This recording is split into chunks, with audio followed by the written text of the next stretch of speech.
tol, tanungin kita. Sige. Okay, itong tanong.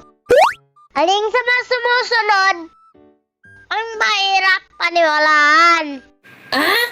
Letter A. Ikaw lang kachat ko.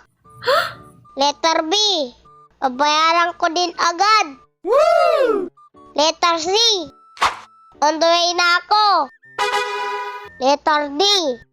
Magda-diet na ako. Alin doon? Para mahirap yan, paniwalaan lahat, tol. Pero ang sagot ko, letter B.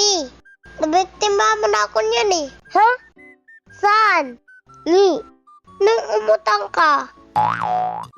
Ang ganda ng pagkasabi mo ng babayaran ko rin agad.